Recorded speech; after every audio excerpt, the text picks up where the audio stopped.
War forges men into something different, sharper, quieter, more aware, but it also places them in environments where the rules of civilization no longer apply, and long after service ends, those instincts never fully fade. Among soldiers, especially those raised close to nature, the wilderness feels familiar, almost comforting, yet it is often in the most remote places where something ancient still watches, waiting. Many servicemen return home seeking silence, trees instead of gunfire, darkness unbroken by flares, and it is there, far from cities, that the strangest encounters tend to occur. Across the United States, vast forests, mountain ranges, and cave systems stretch beneath the surface, and when maps of missing persons are compared with those underground networks, the overlap is deeply unsettling. Whether coincidence or warning, it suggests that some places are better left unexplored. This story begins with two veterans, both men of the woods, both hardened by experience, and both forever changed by what stalked them under cover of night. One was a Marine fresh from Iraq, returning home with the desire to drink with old friends and hunt familiar land. The other grew up among Appalachian ridges, where old stories passed through generations like inherited scars. Neither man believed in monsters, and neither entered the woods unprepared. Yet preparation means little when the hunter is no longer human. The Marine had grown up where desert bled into forest, a land of dry soil, scattered trees, and forgotten trails etched by time. He knew those woods as well as his own home, and when coyotes began terrorizing nearby ranches, he and a fellow Marine, newly out of boot camp, set out to deal with the problem as they had many times before. Coyotes were predictable, vocal, and clever, but still animals, or so they believed. As night fell and distant yipping echoed through the trees, the familiar sounds felt wrong. Something in the rhythm was off, the spacing unnatural, as if the calls were being placed rather than made. Still, muscle memory and confidence pushed them forward, step by step, toward what they thought was a den. It was only when silence fell, heavy and deliberate, that the Marines understood they were being studied. Meanwhile, hundreds of miles away and decades earlier, a boy on Walden Ridge rode his mini-bike down an old wagon road no one used anymore, unaware that the land remembered things people preferred to forget.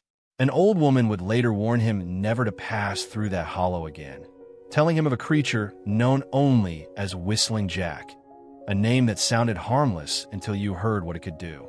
Stories of mimicked bird calls, red eyes watching from boulders, horses slaughtered in seconds, and evidence erased as if swept clean by intelligent hands. These were not campfire tales meant to entertain children. They were warnings disguised as folklore.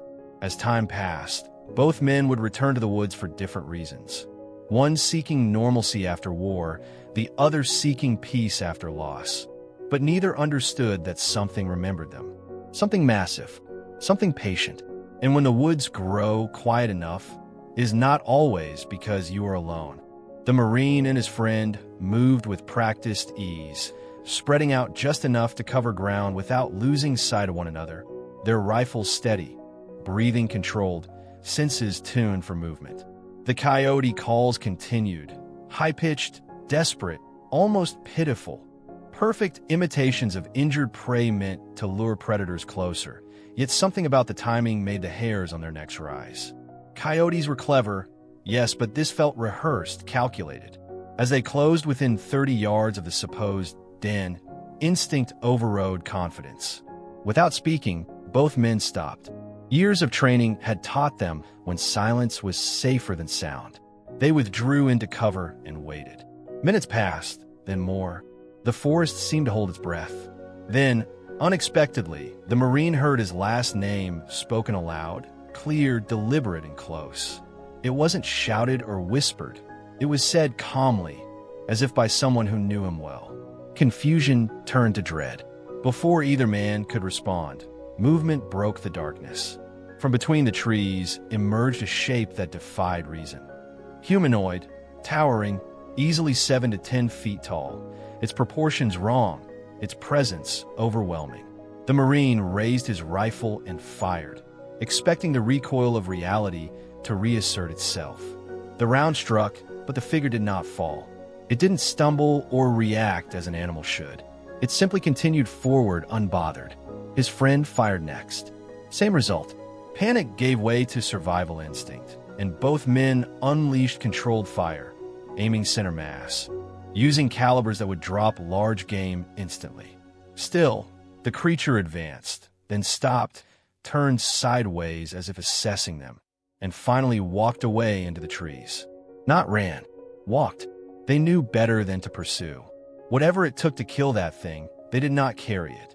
Retreat was no longer tactical. It was necessary. Later, when they discovered the real coyote 10 miles away, the truth settled in. Something had led them deliberately off course, planting scent, mimicking calls, predicting their movements. They hadn't been hunting predators. They had been prey.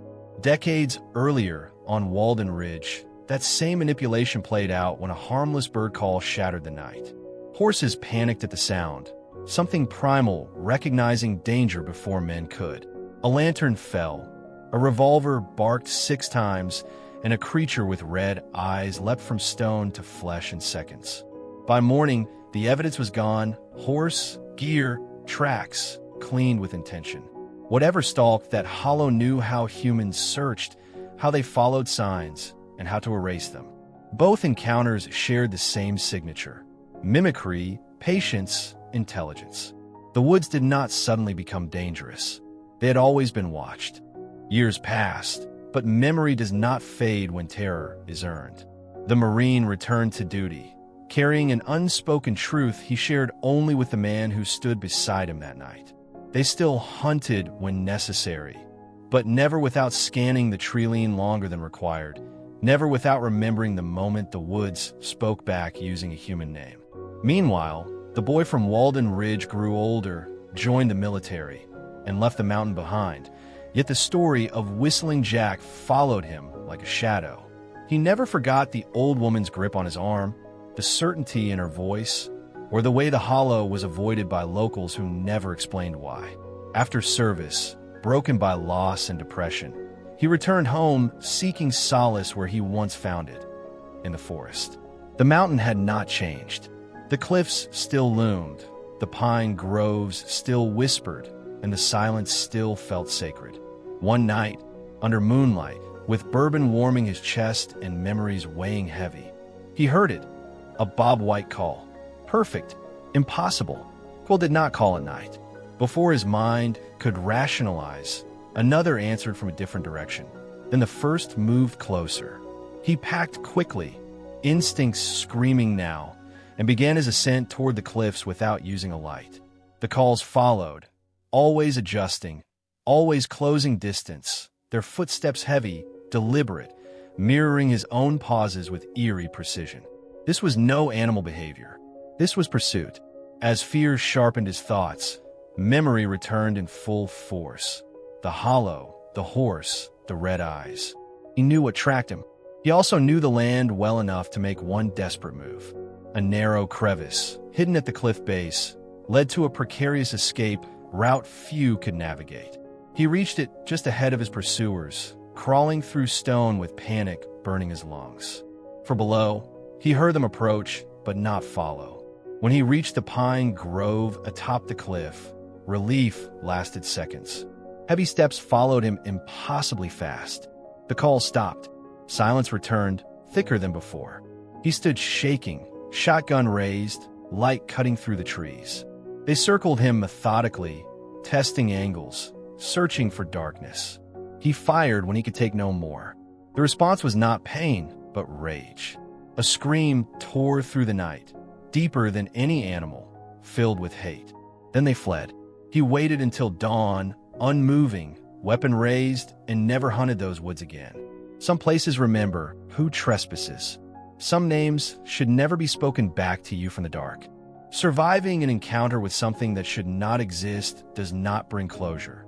Instead, it leaves a hollow certainty that the world is far larger and far darker than we are taught to believe, and for both veterans, that certainty became a silent companion for years afterward. The Marine returned to his duties with the knowledge that what he had faced in those woods was not a hallucination, not fear misfiring in the dark, but a thinking presence that had tested him and chosen not to finish the hunt. He spoke of it only once more with a friend who had stood beside him that night, and even then, words failed to fully capture the weight of what they had seen. Hunting became functional rather than enjoyable, a task rather than a passion, and every rustle of leaves carried a memory of towering shadows and gunfire that meant nothing. Meanwhile, the man from Walden Ridge chose a different path, distance. He left the mountain behind entirely, burying himself in work, routine, and time, believing that if he stayed away long enough, the forest would forget him. For more than 2 decades, that belief seemed justified. Life unfolded quietly in a small industrial town far south of Tennessee, where forests were thinner and hills less ancient, and the nights felt empty rather than watchful. Yet the past has a way of circling back when least expected. In late 2014, a family death brought him home again, back to the valley beneath the cliffs he refused to visit. His new house sat on the edge of 32 acres of wooded land, a natural passageway used by deer, coyotes, and smaller animals moving between the mountain forest and the river below. At first, the woods felt ordinary, even tame, until his daughter's dog, Buddy, began to change. Buddy was a large, powerful animal, fearless and territorial, known for chasing off coyotes without hesitation. Yet at night he would bark toward the trees with a frantic urgency that felt different from aggression. When a man stepped outside with his rifle, Buddy would glance back at him, as if checking that he was not alone, before returning his focus to the darkness. This pattern repeated for weeks. Barking, silence, nothing visible. And each time a man forced himself to believe it was just wildlife passing through. But instinct, once sharpened by terror, does not dull easily. One night, the barking intensified, and as he stood scanning the treeline, he heard it. Long, heavy footsteps moving deliberately away through thick brush, not crashing blindly like a deer, but retreating with intention. The sound alone was enough to freeze his blood. It was the same cadence he remembered from decades earlier, the same unnatural weight carried on 2 legs. He never saw it, never heard a call, but the absence of sound afterward felt deliberate, as if whatever had come close had decided to withdraw. After that night, the footsteps never returned, though Buddy remained restless for years, sometimes waking in the dark to stare toward the woods, as if listening to something the man could no longer hear. These experiences forced an uncomfortable realization. Survival had never meant safety, only reprieve. Whatever stalked the hollow, whatever mimicked voices and bird calls and learned human behavior, did not vanish. It simply chose when to be present. The Marine understood this truth in his own way, scanning forests with an unspoken respect bordering on fear, while the man from Walden Ridge accepted that some territories were claimed long before fences and property lines existed. The woods were not evil, but they were not empty either, and the creatures that moved through them operated by rules far older than modern understanding. In the end, neither man sought answers anymore, because answers would not change what they already knew. Once you have been hunted and allowed to live, the forest never truly lets you go. There is a universal rule among those who spend enough time in the wilderness. When the forest speaks in a voice you recognize, you should leave immediately, because nature does not need to borrow human language to communicate. Both veterans learned this truth in different ways, but the lesson was identical. For the Marine, the realization settled in slowly as he replayed the encounter over and over in his mind, each time noticing new details he had ignored in the moment. The timing of the calls, the placement of the scent markers, the way the thing had waited until they were close enough to feel confident. Coyotes did not plan hunts like that. Animals did not study human behavior so precisely. Whatever had stalked them that night had understood not only how predators hunted, but how Marines hunted, adapting its deception to their expectations. That understanding haunted him more than the creature's size or resilience to gunfire. Meanwhile, the man from Walden Ridge began researching local folklore years after his encounter, not out of curiosity, but out of a need to contextualize what he had survived. Stories of the Whistling Jack stretched far beyond one hollow, appearing under different names across Appalachia. Creatures that copied bird calls, cried like injured animals, or spoke in familiar voices to draw people off trails and into isolation. In nearly every account, witnesses described the same pattern. The calls would begin at a believable distance, then answer each other, slowly tightening a circle around the listener. This was not random noise, it was coordination. In military terms, it was bounding movement, one unit advancing while another covered, always closing the gap. The realization made his skin crawl. He had not been fleeing from one creature that night on the cliff. He had been maneuvered by more than one. This possibility reframed the Marines' experience as well. The towering figure they had fired upon may not have been alone. The silence afterward, the decision to disengage rather than pursue, suggested discipline rather than fear. Both men came to the same unsettling conclusion. Mimicry was not a trick, but a language, one perfected over generations. By imitating animals, injured prey, or even human voices, these beings exploited instinct, empathy, and training, turning strengths into vulnerabilities. Worse still was the implication that they learned by observation. They knew which sounds worked, which movements triggered pursuit, and when to reveal themselves fully. The Marine often wondered how long they had been watched before that night. Days, weeks, maybe years. The man from Walden Ridge wondered the same about the Hollow, realizing that the reason evidence vanished was not supernatural ability, but intelligence paired with experience. Erasing tracks, brushing sand, removing remains.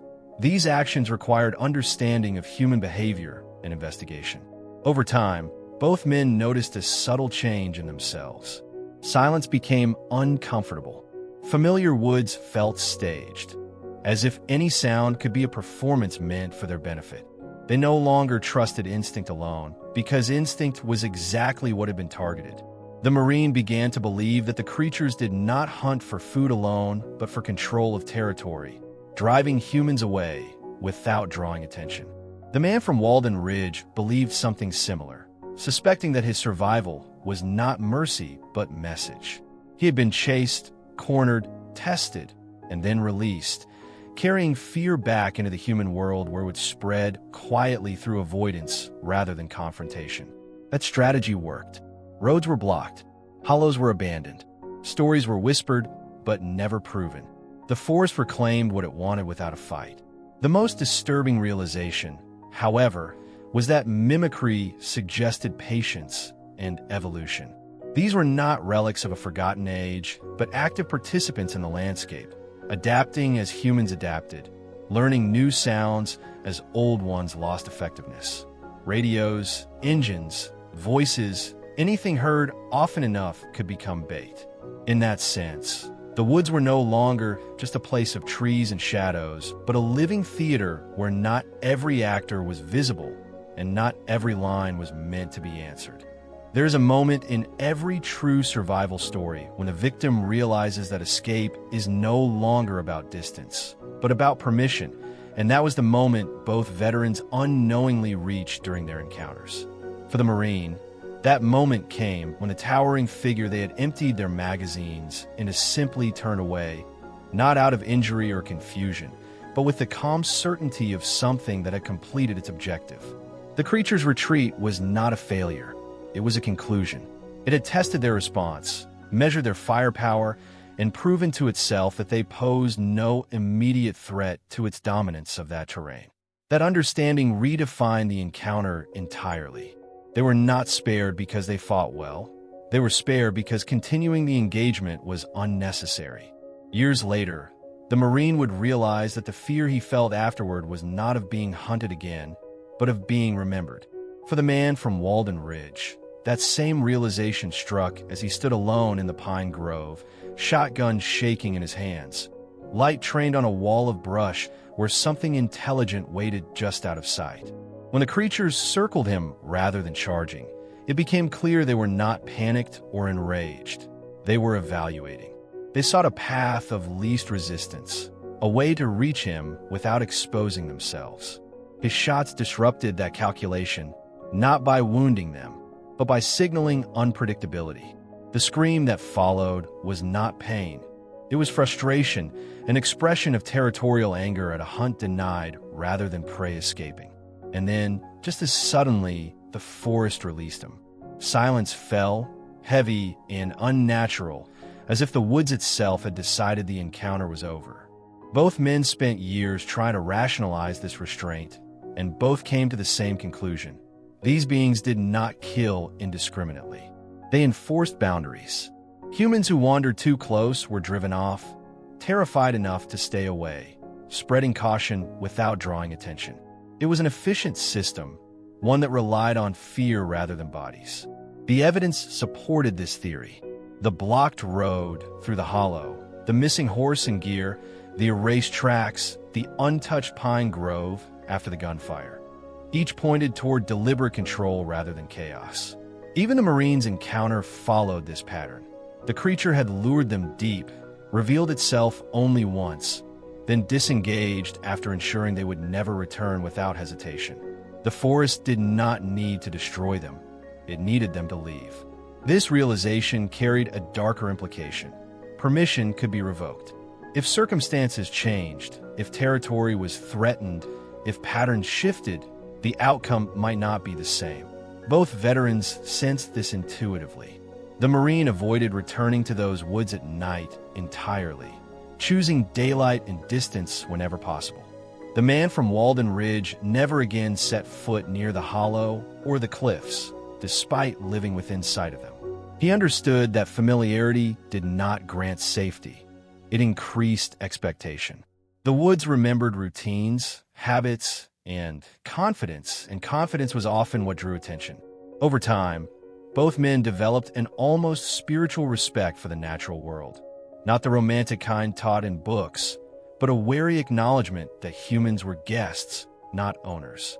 Trails, clearings, and campsites were not neutral spaces. They were negotiations. Most nights, the forest allowed people to pass unnoticed. Other nights, it spoke, and when it did, it chose its words carefully. A bird call at the wrong hour, a voice that knew your name, footsteps that mirrored your own. These were not accidents, but signals telling you exactly how much you had been observed.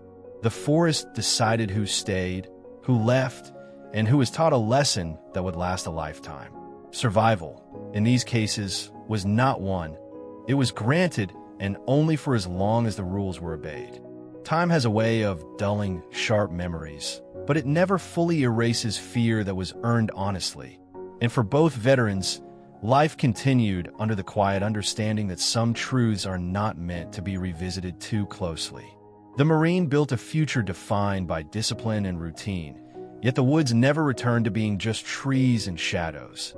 Every hunting trip, every distant animal call carried the echo of that night, when bullets failed and something impossibly large walked away untouched. He never again pursued sounds blindly, never trusted familiarity alone, and never dismissed the idea that intelligence could exist beyond human shape.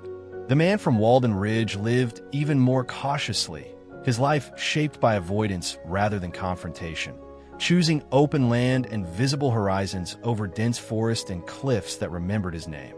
Though he hiked, fished, and camped elsewhere, he never hunted again, as if crossing that line would invite attention he could no longer afford. What troubled both men most was not what they had seen or heard, but what they had learned afterward, that their experiences were not isolated.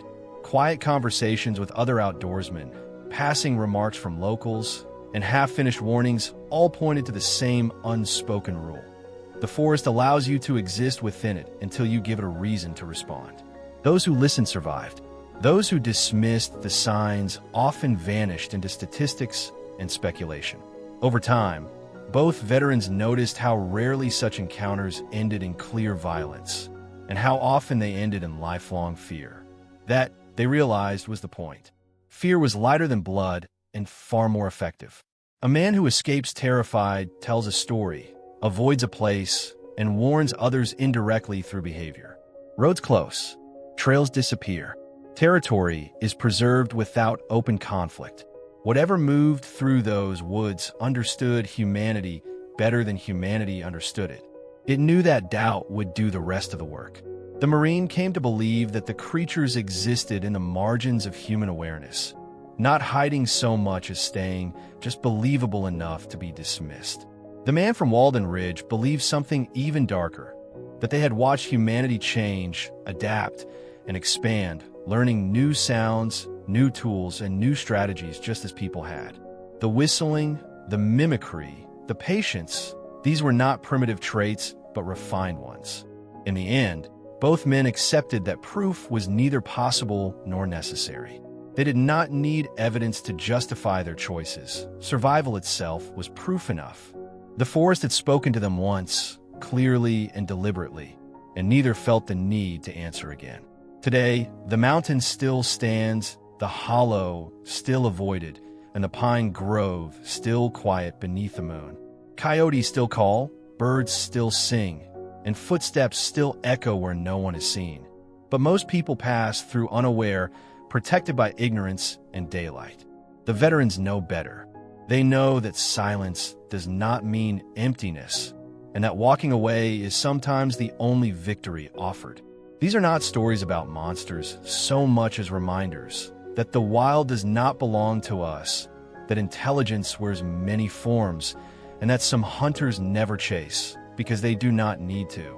They wait, listening, learning, and deciding who is allowed to leave.